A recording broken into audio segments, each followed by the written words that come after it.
true evil never truly dies. They just keep coming back over and over and over and over. William Afton, the businessman turned killer of FNAF, and Charles Lee Ray, the Lakeshore Strangler of Child's Play. I'm Mick Deezus, and it's my job to go over their origin and skills in this special Halloween episode of The Debate Club.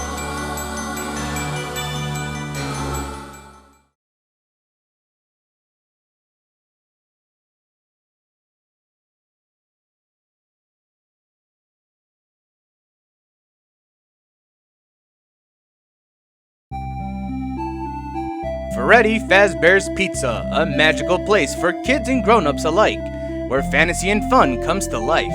Owned by Henry, Emily, and William Afton, two business partners with a dream. Through their combined talents, they made a franchise, a name, a bear. However, due to some missing children, the company found themselves in some pretty hot water. But we're jumping ahead. Regardless, Fazbear's became a great place where nothing could ever go wrong. During 1983, William's son had died at a young age due to a frontal lobe being bitten off by an animatronic and a prank gone wrong. William's last words to his dying son being, "I will put you back together." I thought this was a kid's game. Yeah, well, it really shouldn't be. While this accident was devastating for all parties, Fazbear's would be shut down, but they had other smaller branches, so business was still booming. Like it never happened. Don't you just love corporate cover-ups? But William never forgot. The loss of his child drove him mad, and he needed someone to blame. I mean, after all, the Springlock suits were Henry's design and not his. Why must he lose his child while Henry kept his? So in a drunken raid, he lured Henry's daughter Elizabeth away, and, well... At that moment, William discovered he found himself finding some sadistic joy in it, and the cops never learned who the killer was. So he kept going in his murder spree, killing 5 other children by luring them backstage and giving them the old stabby stab. Stuffed them in animatronic suits, then a bunch of other shit happened, including Sister Location, where he tortured his kids with sound cues and stuff, yada yada yada. Then the spirit of the dead kid started haunting him, and he's now being chased by ghosts. In a desperate attempt to save himself, he entered a Springlock suit, and in a cruel twist of fate, you know the rest. William fused with the Springlock suit and became a killing machine, able to kill people with relative ease. The suit itself was able to survive 2 building-sized fires, and thanks to his meddling with remnants of old animatronics, he has access to the Twisted Ones, basically the twisted remains of the old Freddy cast, which can bust through walls, and he can also dash through vents despite having a bulky and rotting frame. He also has slight invisibility and can create illusions with sound discs, and he also has a resistance to mind-altering effects. He can even interact with souls via the soul-infused scrap metal called Remnant, which is soul juice further explained in the books. Basically, when a soul inhabits an animatronic or anything bipedal, the vessel gains Remnant status, and Afton can use that to make his ghoulish creations at will. This gets even more crazy when he's able to outpace a speeding car, and if his body were to be damaged beyond repair, he can live on as a spirit, and he can absorb other metals and can even change the weather somehow. From rich businessman to a monster child killer, all wrapped up in a rotting Springlock suit, with many, and I mean many, iterations. But eventually his time would come in the hands of his eldest son and his old friend Henry. Being trapped in a burning building, the devil finally claimed his soul after all the wait. But that wouldn't be enough for someone like him. His own personal hell was a bit more cruel, forced to suffer an eternal cycle of death, rebirth, and anime, all by the one who he should not have killed, until time itself dies, or until the creators feel like bringing him back for a surprise final boss. Afton may have had his reasons at first, eventually becoming a broken and cruel monster forever trapped, forced to forever endure his punishment by the countless children who had taken him. But make no mistake, even after all that, one thing is for certain, and that is... I always come back.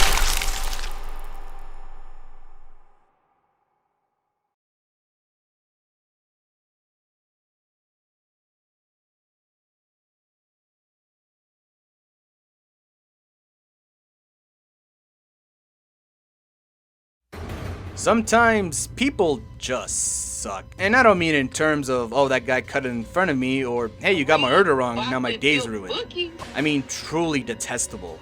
And there's no better example than the Lakeshore Strangler, Charles Lee Ray. Even as a kid, old Charles was anything but a saint. One night while he was 7 years old, a killer broke into the Ray household, killing his dad. And when the killer found Charles and his mom, Charles already did the deed himself, claiming he was helping him. Alright, that's one off the checklist. Later in an orphanage, he killed his own janitor. That's another check. What? You might need a bigger checklist. As he grew older, so did his lust for killing, and after meeting his long-loved Tiffany, the two went on a path of bloodshed, killing whoever they damn well pleased. This also gave Charles his infamous nickname, the Lakeshore Strangler, seeing as that was his signature way of killing. But he can kill in other ways, he's not too picky with how he works. And he doesn't discriminate. In one instance, he kidnapped a pregnant lady, traumatized her, and stabbed her baby while it was still in the womb. Jesus Christ! But his reign of terror came to an end one fateful night. He was shot down, and as he retreated into the toy store, he cursed the cop who killed him and his partner Eddie Caputo that left him. Then, as if an act of God itself, lightning came down and smited old Charles, killing him for good. Or maybe not. After his supposed death, two more deaths occurred. Maggie Peterson fell from a building while babysitting Andy Barkley, and Eddie Caputo was blown up due to a gas leak. Now the first one could be unrelated, but the same Eddie Caputo that Charles cursed, dying so soon? It seemed too coincidental. It's almost like Charles had something to do with it. It's almost like Charles Lee Ray was still alive. You stupid bitch, you filthy slut! Holy shit, what the fuck? As it turns out, Charles didn't just curse the ones who killed him, but he invoked Damballa, the primordial creator of all life, and in doing so, he cheated death by transferring his soul into a good guy doll. Hey look, those look pretty neat. Look, that one can turn its head and blink all on its own, and even come up with the cutest little phrases. A perfect gift for any kid. Unless your name is Andy Barkley, and the good guy doll you got just so happened to be the one inhabited by the soul of Charles Lee Ray. That's tough. Okay, so it looks creepy, but it's still a doll. That can probably punt his little ass across the room. What's the big deal? You wouldn't be the first victim to think that way. Don't be fooled. Despite being no bigger than your average 6-year-old, Chucky still retains his strength as a human, but brute strength was never his forte, because he prefers weapons. While a knife is a clear choice from someone of his taste, he's proficient in all types of killing tools. He's like the MacGyver of serial killers, and thanks to his now smaller frame, he can hide almost anywhere he wants and blend in with the background, cause I mean, who in their right mind would assume that a doll is the killer? He's also deceptively resistant to pain. He was bitten by an alligator, had half his face sliced off, got kicked off a moving car, and was even melted and burned alive, and he kept on trucking. And even if you do kill him, he just keeps coming back. Well, I mean, if people stopped using the same freaking parts to rebuild him, and then maybe he would stop coming back. But just even invoking Damballa could bring him back. Granted, if there's a vessel for the soul to inhabit. There is a drawback to the curse, however. If Chucky stays in the doll for too long, he'll slowly start becoming one with it. The only way to free himself is to transfer his soul into the first person he revealed his true self to, which happened to be 6-year-old Andy Barkley. I'm so sorry, dude. And even this girl named Alice, who didn't really make it too far. Damn. But if that doesn't work, you can always use his sacred medallion to do the deed, like when he used it to inhabit the soul of Nika, a girl who was left disabled after a certain someone stabbed her while she was in the womb. But that's not all. After searching the web, he stumbled across a groovy new spell on voodooForDummies.com. He learned to split his soul into multiple Chuckies, an army of Chucks at the ready. It's like they say, if you can't beat them, make more of yourself to overpower the opposition. Though not all of them are made equal. Some of them even turned good after finding God, until he went back to killing. Good for him? There's also Colonel Chucky and even Buff Chucky? But all those Chucks only mean one thing. He's always somewhere, plotting his next kill. No matter how many times you kill him, he'll always come back. Wanna play?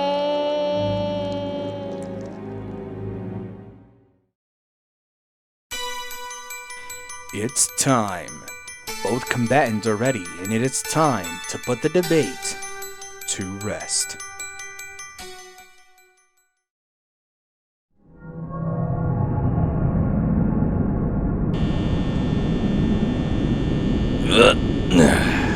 Alright.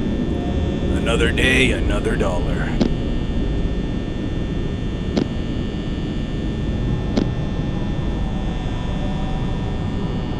Huh? What the hell's that doing there?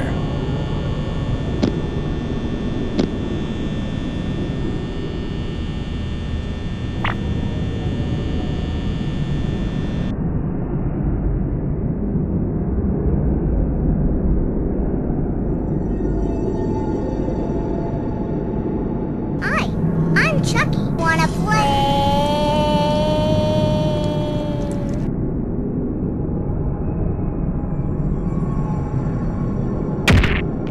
I like to be hugged.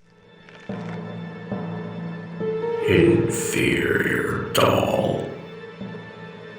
Inferior? Last time I checked, I wasn't the one stuck in a maggot-infested fursuit. I gotta tell ya, it looks uncomfortable. Looks like it's got a stranglehold on ya! What the fuck? What the fuck?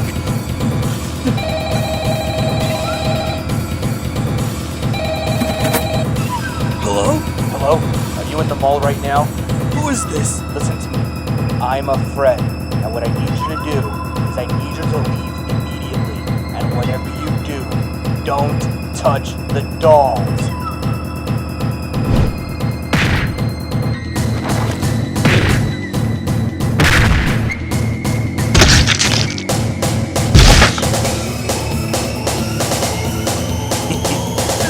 What can I say? You can't keep a good guy down.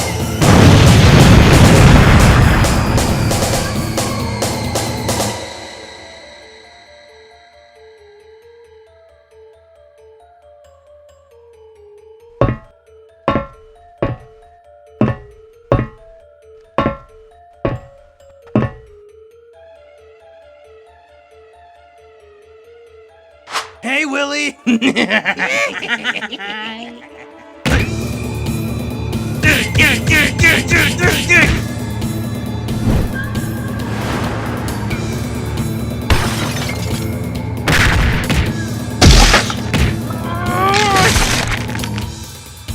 Hold him down for me, will ya? Ade Guidambella, give me the power, I beg of you! Switch! Switch! Switch!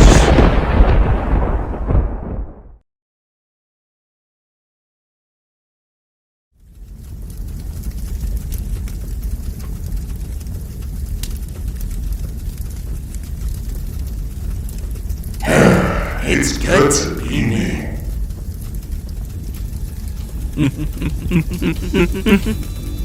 Oh, Charles. You aren't the only one who can cheat death.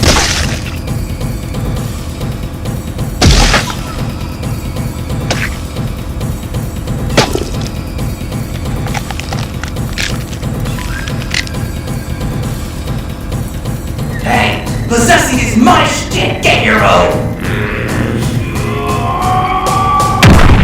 You might be many, but this time you won't come back. I'm checking the killer!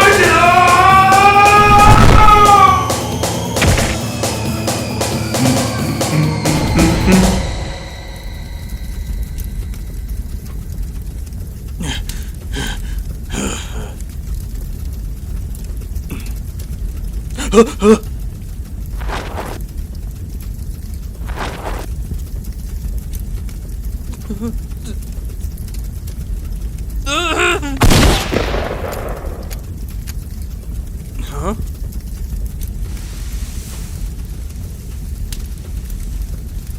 Who the hell are you? I'm one of the good guys. Hello, Andy. Wanna play?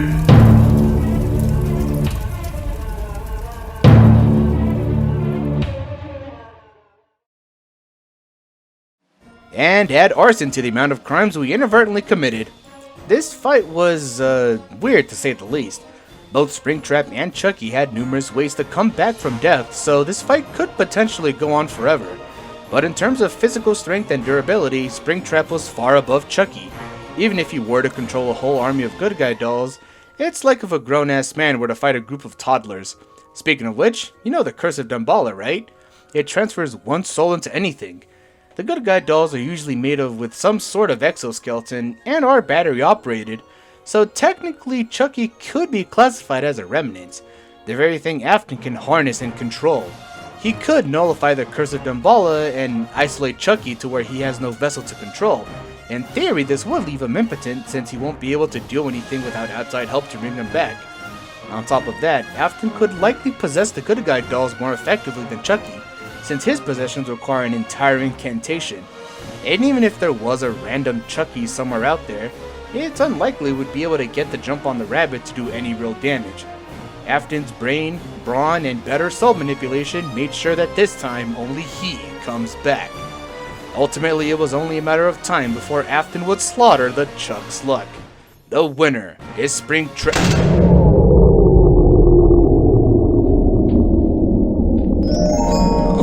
Oh, shit, turn on the lights, get the lights. I always come back.